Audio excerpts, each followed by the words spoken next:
This is my favorite intro. Yeah, it's cool, this one, yeah? Yeah. This is the Lazy Money Machine. We're all about, building passive income, lifestyle freedom, how to, plus all the other stuff that goes in between. My name is Graham Brown, joined by Erik. Erik, how are you doing? Yeah, very well, Graham. Thank you. All right, some of the things we talk about on this podcast are books, because we're both avid readers of books. I want to bring up a book which I've recently picked up again, but I think it's a book which is so influential. It's especially in our area, which is lifestyle freedom. I want to go back to The 4-Hour Workweek by Tim Ferris. Great. Okay.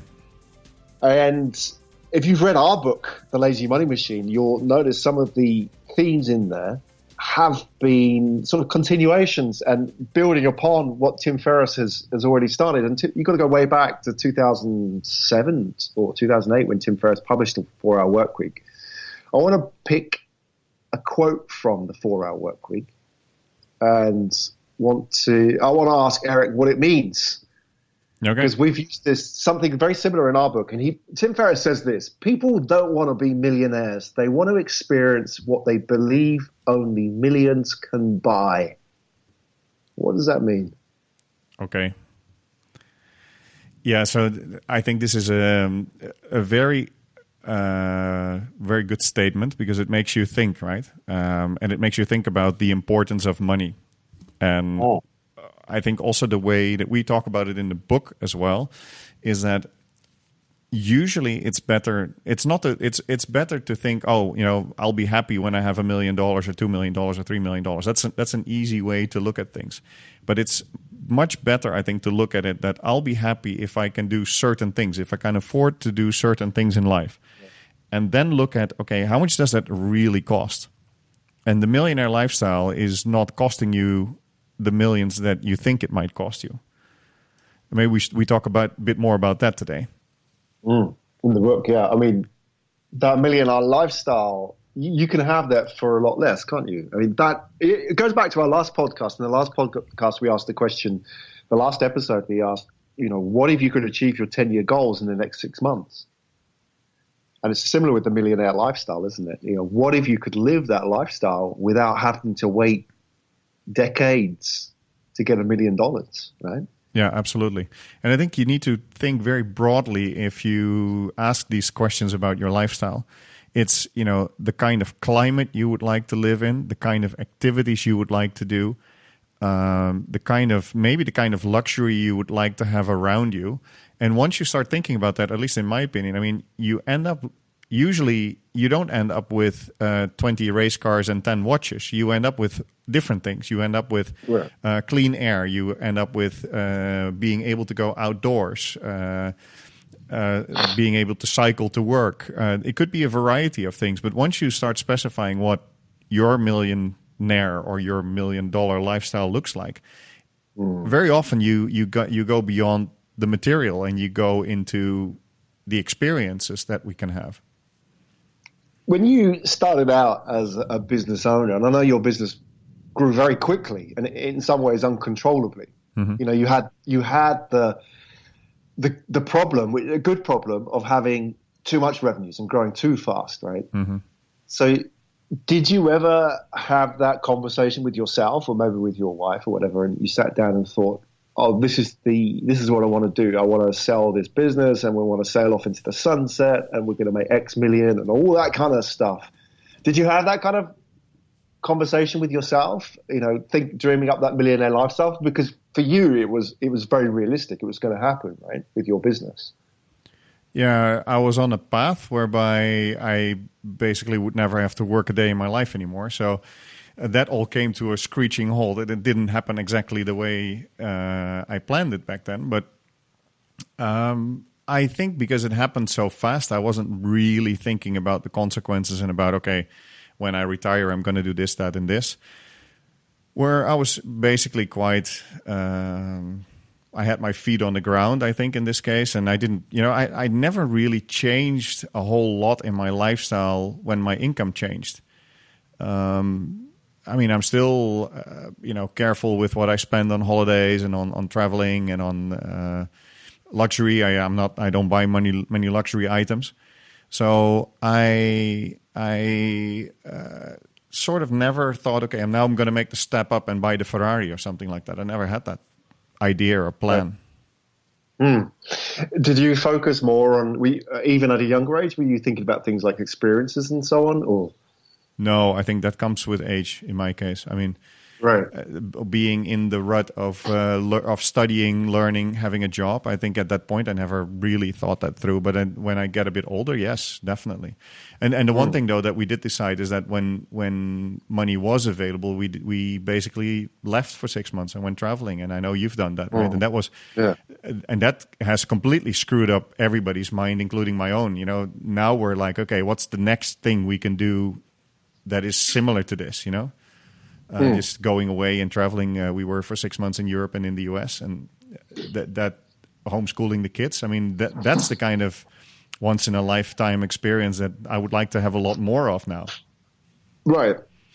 Yeah, and it goes back to that point about what happens if you could do it in the next 6 months, doesn't it? You know, we talk about this. We talk about this in the book. Yeah. There's that survey, isn't it? A Daily Mail survey, and they asked people, "What would you do if you won the lottery?" And 81% of people said, "Travel the world." But the interesting thing is you don't need to win the lottery to travel the world, right? Yeah. So it goes back to that. I don't know the exact quote, but there's a Bob Dylan quote somewhere. It's something like, if you give people what they want, it scares them.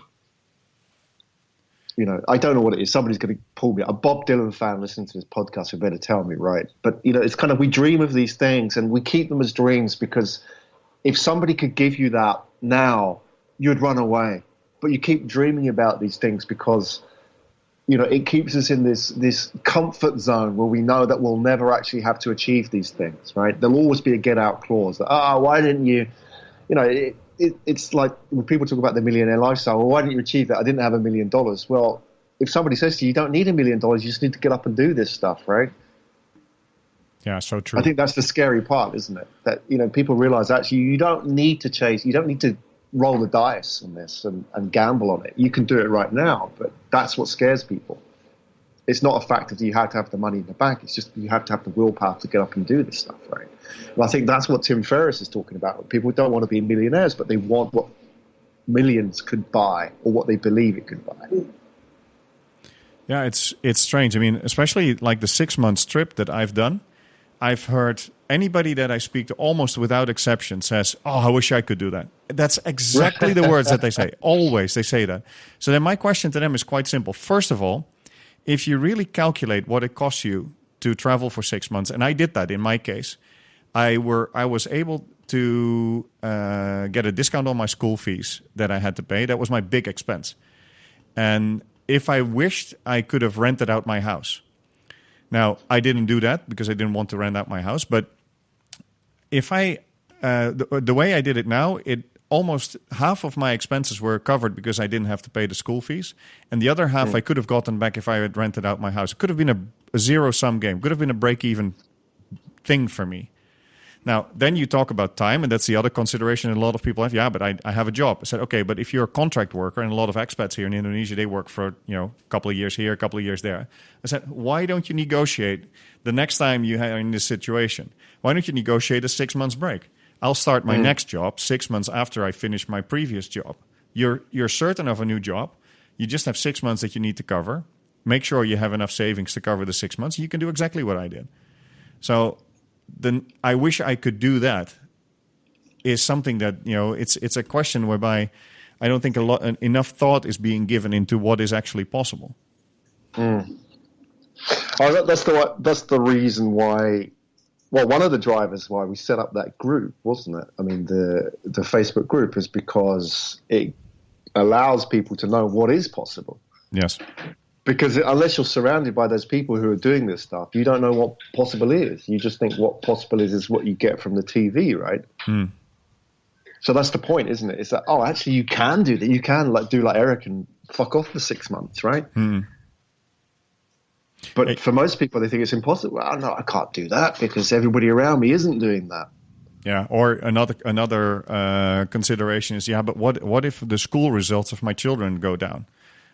Basically, we set out. My second son was in his last year of elementary school, and then in the Dutch education system where he's at here, they have this final test, and this test is quite important because it determines sort of your grading or where you can end up in middle school levels and whatever. And we had that in the year that we left, and we basically said, look, we're just going to take the risk. My son is a pretty clever cookie. He could learn very well, and we said, look, I mean, if the consequence is that he's going to score a bit lower on his test, so be it. It's not the end of the world. He won't though, will he? I mean, what you've given him. I mean, I've had a very similar experience where they say, "Oh, you can't do that. What about his education?" Right. And it's not. It's often, people who mean well. They say things like that because that is a natural concern, isn't it? But in your case, your son is 13, I think, yeah. Well, he's 11 now. Yeah. Oh, sorry, he's 11. Almost 12. Yeah. But you've been moving around since he was a baby. So how have you been dealing with this? Well, I think he's been in education all the time. There's a few breaks, obviously, 6 months here, 6 months there. Yeah. But I mean, I can remember an incident and I think these are important conversations to have, isn't it? Because often you're on your own trying to deal with this. Yeah. And people will say, "Oh, you can't do that. What about his education?" And as I said, the people who say it mean well. They're not trying to hold you back because they're jealous. They're honestly concerned. And I think that they say things like, "Oh, you can't do that. How's he going to do in this test?" and so on. Yeah. And especially with Asian cultures as well, where they're so focused on traditional education. But I can remember an example where they would say, "Oh, well, he'll suffer. He'll be out of education for a few months. But, what's he going to do as an alternative? He's going to go to a museum." And I think in this case, we were snorkeling in Fiji, in the coral reefs of Fiji. And he was out there in these pristine coral reefs of Fiji, snorkeling with the family and seeing fish and, all that kind of stuff. And that week back at school, they were going to the aquarium. So there you go. Well, it just goes to show is what's going to be the best learning experience. Yeah, right? And I think this is where we touch on. A lot of people probably don't change their lifestyle because they are in an environment whereby everybody is in a certain rut, and to be the oddling jumping out and saying, "Look, I'm going to homeschool my kids, or I'm going to go travel, or I'm going to quit my job, or I'm going to buy a camper van and travel Europe," whatever it is, right? For you to be the odd one is a brave choice to make, and maybe not many people are brave enough to do it. That's maybe one of the reasons. Well, I mean, bringing it back to the 4-hour work week, I mean, that's why I think our generation and all the generations that follow us have a debt, really, to people like Tim Ferris. I mean, he wasn't the first by any means to do this, but I think what he did was plant a flag for all of those weirdos. And I count myself as one of them. Mm-hmm. And maybe you're now proud to wear that moniker as well. I think that we all did things differently, and Tim Ferris was really the first person to write a book for us. Yeah, in the sense and say, okay, actually, it's okay. You can do this, and it can work out pretty damn well. Yeah, and in that respect, I mean, even though maybe his way of doing things will not suit everybody, which is fine. It was just the first attempt at that to say there is an alternative way of doing this, and doing this really means living your life. So I thought it was important to bring that up today, that, to bring up 4-hour work week, because this is a theme that I think is going to come up again and again, and it comes up again in our group, isn't it? People are asking, how can I live this lifestyle? Yeah, I think it's something that people are really fascinated by, right? And you don't have to be a 18 or 19-year-old kid out of college to do this. You can be a middle-aged guy like you and I, right, that make this happen. I hope we reach a lot of kids out of college, because that's where I really want to plant the seeds, to be honest. Do this do this early in your life. Taught this, right? I want to go into that, because you went and did a training session last weekend, right? Yeah, that's right. If we can just indulge a little bit, make this podcast a little bit longer, but you went and did that, and I know you love doing that. Yeah. How do these people react to these kind of messages? Yeah, it was really interesting. I ran a course that was titled "How Not to Run Out of Money: Skills Not to Run Out of Money," and it was for an initiative here in Indonesia from a friend of mine called Limitless Campus. This Rene, he's trying to set up something whereby he teaches 19 to 35-year-old, millennials plus, additional skills besides academic skills to be more ready for life. That was really the purpose of the Limitless Campus. And I taught this course, and it was, for many people, was an eye opener. And usually in these courses, there's like the simple things that are the most shocking for many, right? And the simple things are, spend less than you make. Okay, and then I go and dig into in the group, how many of those people are actually spending less than they make, and then a whole bunch of hands go up. And then I ask, okay, for the guys that have their hands up, how many of you have a credit card debt? And then the guys with the credit card, they have been spending more than they're making, right? So it's like there were some of these eye-opening things, and for them, I think it was great to see that, like, the concepts of passive income versus active income, spending less than you make, investing your money wisely. It is actually not difficult to grasp for many, but it's just not material that people get exposed to. And when they get exposed to it, they go, yeah, it makes perfect sense, So, and they were all like, okay, what can I do next? Where can I invest? What can I do? Right? They were like, okay, let's go. Let's rock and roll. How old were these people? 19 to 35, but I think most of them were way below 35, like in 20s, early 20s. Okay, so I imagine a lot of these were, maybe on their first job. They're probably in debt. Yeah, etc. Yeah, or at least living off a modest salary, but working really hard usually. Yeah. It's amazing, isn't it, that these things aren't taught? I mean, how even things like credit cards. Okay, I mean, I don't know what it is in your country, but I think they can send credit cards to anybody 18 over. They can send you a credit card in the mail, right? And you can use it straight away. Yeah, it's amazing. Yeah, I came up here too. I said, do you remember that credit card is the most expensive money you will ever borrow in your life? So I said, how much is this? How much interest is it per month? And they said, like, it's between 2 and 3% per month. I said, that's 36% a year. Right. Yeah. I said, that's the most compounded even. So it's probably more. The whiz kids under us here will be over 40%, and they go like, wow, I didn't realize that. It's the most expensive money you can ever borrow in your life. Yeah. They go, oh, wait a minute, this is not good. So I remember, I mean, people were saying to me is that, okay, I want to buy stocks and shares. Yeah. I don't have any cash in the bank. Can I use my credit card? For fuck's sake.